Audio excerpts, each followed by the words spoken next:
Hi, everybody. I'm older than a lot of the comedians you're going to see tonight, as you can probably tell, because as the kids say, white does crack.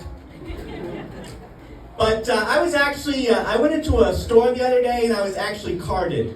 Now, show of hands, how many people believe this story is true? All right, a couple, maybe one or two people. It's all right. It's okay. I'm not offended. I can see me too. It's okay. All right.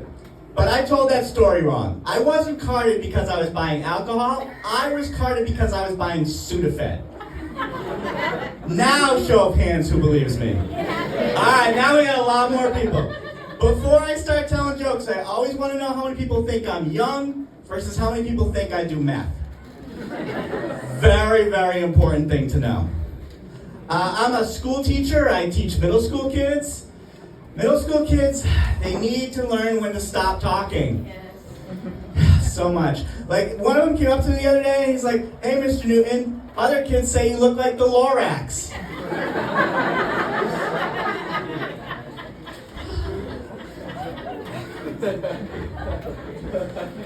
I didn't need to know that. Sharing is not always caring. Middle school kids, there's so much that they need to learn. Like, they need to learn how to give proper introductions. I had this one kid, and he would go up to people instead of saying hi or hello. The first thing he would say to a complete stranger was, "George Bush did 9/11." That was his opener. That was the first thing that he would say to people. Middle school kids, they make really interesting connections. I had these kids in the back of my class the other day, and they were talking about, "Hey, have you seen the new Jeffrey Dahmer show?" Yeah. "I can't believe he ate all those people." "Yeah. He was so white." As if that was the defining characteristic. Like, that was the surprising part. Not the cannibalism, but how white that man was. Yeah, he was hungry. There you go. I guess the kids can relate to how hungry he is. They have to eat the school food. They'd probably be cannibals too. It's relatable, I guess, to them. And as you can probably tell from that joke, my school is very, very diverse. And there's probably more white people in this room than there is in my school. And we get along, even though I'm very white, we get along well. Like, they gave me a nickname, they call me Gringo, which I think is a sign of respect in their culture. I haven't looked it up, but I feel like it's a sign of respect. Yeah.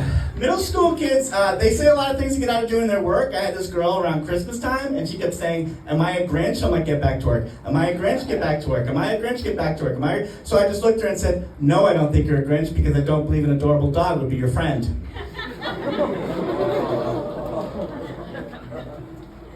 And it got very quiet in that classroom. Like, the good people got quiet right now. Thank you, good people.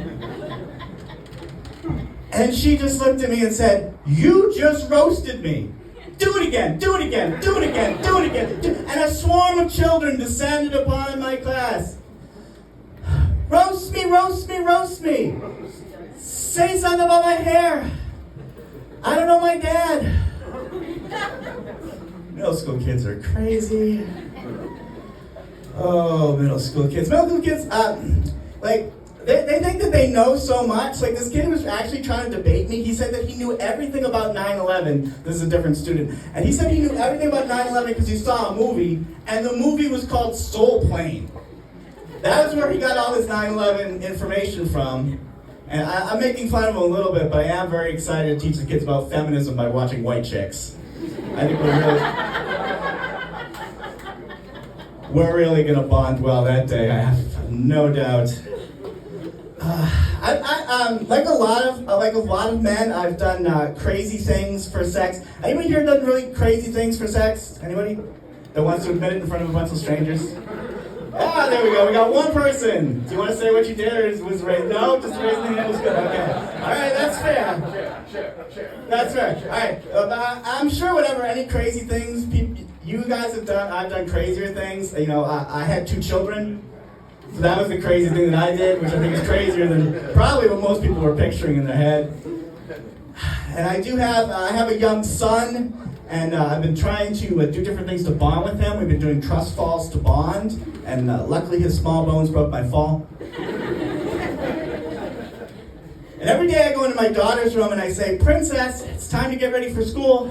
And she just looks right at me and says, "Die in a hole." I love my children, I love my children, I love my children, sometimes even when they're awake. My daughter the other day said that she had a nightmare that my wife and I had gotten divorced and my wife had remarried Zac Efron. Which is a crazy thing to dream about, but like, it's actually not that crazy in my house because my kids talk about divorce all the time.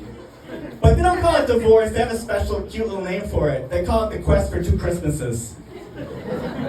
They keep trying to go like emotional satisfaction, getting a pony. Emotional satisfaction, getting a pony. They're trying to decide between those two extremes right there. My kids are actually getting older now. My youngest is now 10 and my oldest is 13.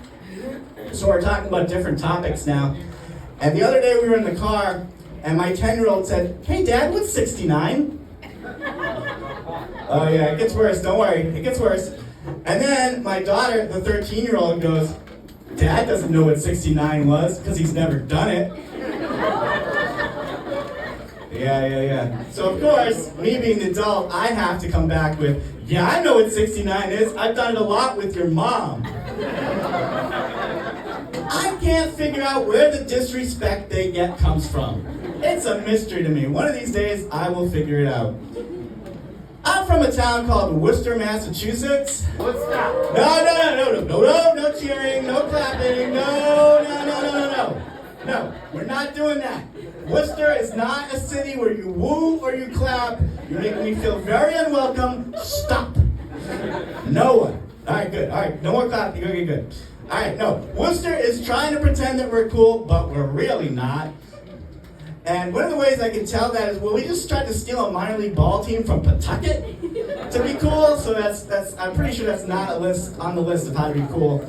Also, I know we're not cool because I Googled places to get electronics fixed in Worcester, Massachusetts, and the first thing that came up was a Radio Shack. That closed in 2014. We are not that cool. Oh boy. I make fun of Worcester, but it is fun to live in a town with 2.37 dispensaries for every man, woman, and child. Worcester, you don't have to be high to live there, but it helps. So much. I've seen amazing things in this town, like amazing things. One of the things I seen the other day was I saw a van, and you know how on the back of a van there's like that cartoon with like a man, a woman, kids, a dog. Like people have seen this little cartoon clip on the back of vans. All right, on this van it was a little bit different.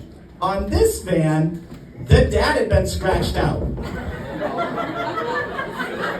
Yeah. Oh, it always gets better. And where the dad had been was a big yellow sticker that said MILF.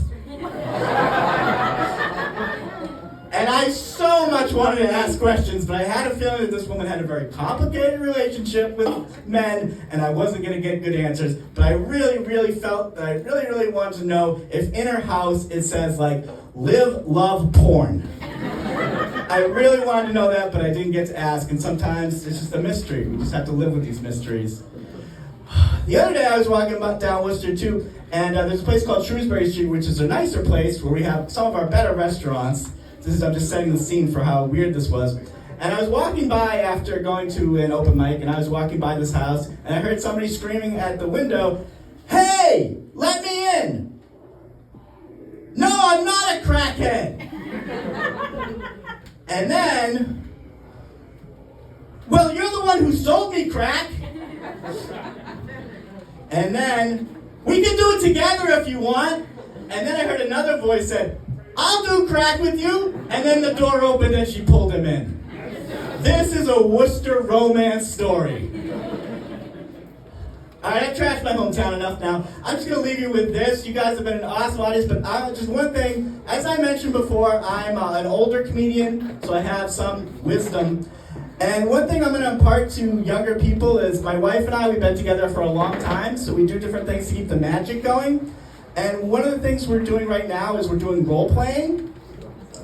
And our favorite one, which I just feel the need to pass on to you guys, is our favorite one is the cocky quarterback and the demure cheerleader.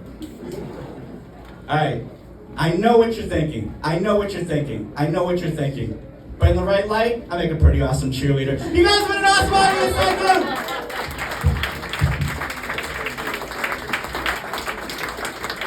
you. Keep it going for the hilarious George Newton, who was driving behind my wife's van in Worcester the other day.